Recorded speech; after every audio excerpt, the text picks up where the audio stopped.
Hi guys, అందరూ ఎలా ఉన్నారు? ఈరోజు వచ్చేసి నేను ఎగ్ బిర్యానీ రెసిపీ సింపుల్గా అండ్ టేస్టీగా ఎలా ప్రిపేర్ చేసుకోవాలో చూసేద్దాం, వచ్చేయండి. దీనికోసం నేను 1 గ్లాస్ ఆఫ్ బాస్మతి రైస్ అయితే తీసుకున్నాను అనమాట. బాస్మతి రైస్ ఎప్పుడైనా పాతవి తీసుకోండి, ఎందుకంటే టేస్ట్ బాగుంటుంది, మంచిగా కుక్ అవుతుంది కూడా. నేను 1 గ్లాస్ ఆఫ్ బాస్మతి రైస్ తీసుకొని మంచిగా వాష్ చేసుకొని హాఫ్ అన్ అవర్ సేపు పక్కన పెట్టేసుకొని ఉంచుకున్నాను. నెక్స్ట్ వచ్చేసి ఒక ప్యాన్ తీసుకొని బిర్యానీ రైస్ ప్రిపేర్ చేసుకోవాలన్నమాట. దీనికోసం ఒక ప్యాన్లో 1.5 teaspoon of ghee add చేసుకున్నాను.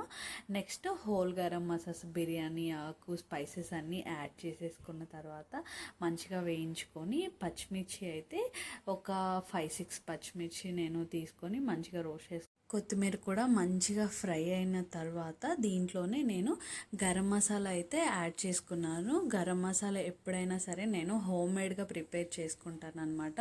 ఎప్పుడు బయట దొరికే మసాలాస్ అయితే అస్సలు ప్రిఫర్ చేయను. ఈ మసాలా అయితే చాలా బాగుంటుంది, టేస్ట్ అండ్ అరోమా కూడా మంచి స్మెల్ వస్తుంది అనమాట.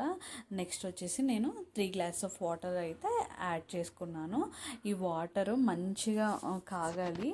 మంచిగా మరిగిన తర్వాత వాటర్ దీంట్లోనే మనం నానబెట్టి పక్కన పెట్టుకున్న బాస్మతి రైస్ ఉంది కదా, బాస్మతి రైస్ ఎప్పుడైనా సరే వెంటనే కుక్ చేస్తే మంచిగా కుక్ అవ్వదు, పలుకు పలుకుగా ఉంటుంది అనమాట రైస్. అందుకని ఒక హాఫ్ అన్ అవర్ నానబెట్టుకుంటే రైస్ మంచిగా ఉడుకుతుంది. సో అందుకని మనం మంచిగా నానబెట్టేసుకున్న రైస్ దీంట్లో మిక్స్ చేసేసుకున్నాము. నెక్స్ట్ వచ్చేసి మనం దీనికోసం గ్రేవీ ప్రిపేర్ చేద్దాము. దీనికోసం నేను తీసుకొని ఆయిల్ వేసుకున్న తర్వాత దీంట్లో నేను వచ్చేసి ఫస్ట్ బ్రౌన్ ఆనియన్స్ ఫ్రై చేశాను అనమాట. అదే ఆయిల్లో 1 teaspoon of salt, 1 tablespoon of chilli powder అయితే యాడ్ చేసుకున్నాను. దీంట్లో వచ్చేసి 2 బాయిల్డ్ ఎగ్స్ అయితే వేసుకొని మంచిగా ఫ్రై చేసుకోవాలన్నమాట. మీరు ఎన్ని ఎగ్స్ అయినా వేసుకోవచ్చు, నేనైతే 2 మెంబర్స్కి ప్రిపేర్ చేస్తున్నా కాబట్టి 2 ఎగ్స్ అయితే వేసుకున్నాను అనమాట. వీటిని మంచిగా ఫ్రై చేసుకున్న తర్వాత మంచిగా రెడ్డిష్ కలర్లో వచ్చిన తర్వాత తీసి పక్కన పెట్టేసుకోవాలన్నమాట. ఎగ్స్ చూసారా ఎంత మంచిగా ఫ్రై అయ్యాయో. నెక్స్ట్ అదే ఆయిల్లో 2 టమాటోస్ నేను మంచిగా ప్యూరీ లాగా పేస్ట్ చేసేసుకొని మిక్స్ చేసుకున్నాను అన్నమాట. ఈ ప్యూరీ కూడా మంచిగా గోల్డెన్ బ్రౌన్ కలర్ వచ్చే వరకు హై ఫ్లేమ్ పెట్టేసుకొని మంచిగా వేయించుకోవాలి. టొమాటో ఎప్పుడైనా సరే మంచిగా ఫ్రై అవ్వకపోతే స్మెల్ వస్తుంది, సో మంచిగా ఫ్రై చేసుకోవాలన్నమాట. దీంట్లోనే నేను ఫస్ట్ ఫ్రై చేసి పెట్టుకున్న బ్రౌన్ ఆనియన్స్ ఏవైతే ఉన్నాయో అవి తీసుకొని ఈ ప్యూరీ ఏదైతే ఉందో దాంట్లో మిక్స్ చేసుకున్నాను అనమాట.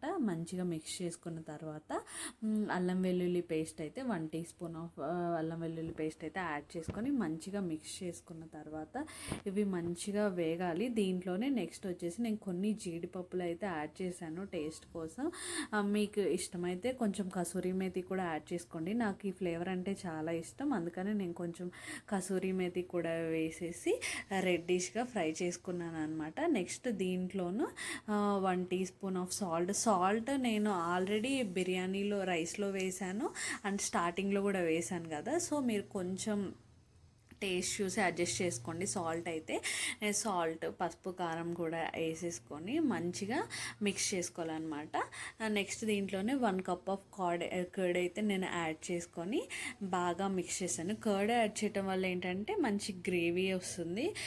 రైస్ కూడా మనం సపరేట్గా గ్రేవీ ప్రిపేర్ చేసే పని లేకుండా ఈ గ్రేవీతోనే మనం బిర్యానీ మంచిగా తినొచ్చు అనమాట. అందుకని నేను పెరుగు అయితే కొంచెం యాడ్ చేసుకున్నాను. నెక్స్ట్ దీంట్లో కొత్తిమీర, మనం ఇందాక బాయిల్ చేసి పక్కన పెట్టుకున్న ఎగ్స్ ఉన్నాయి కదా ఫ్రై చేసి అవి కూడా వేసేసి మంచిగా ఫ్రై చేసుకున్న తర్వాత రైస్ అయితే యాడ్ చేసుకొని కొంచెం ఒక 5 మినిట్స్ అయితే ఉంచారంటే యమ్మీ ఎగ్ బిర్యానీ రెసిపీ అయితే రెడీ అయిపోయింది. చాలా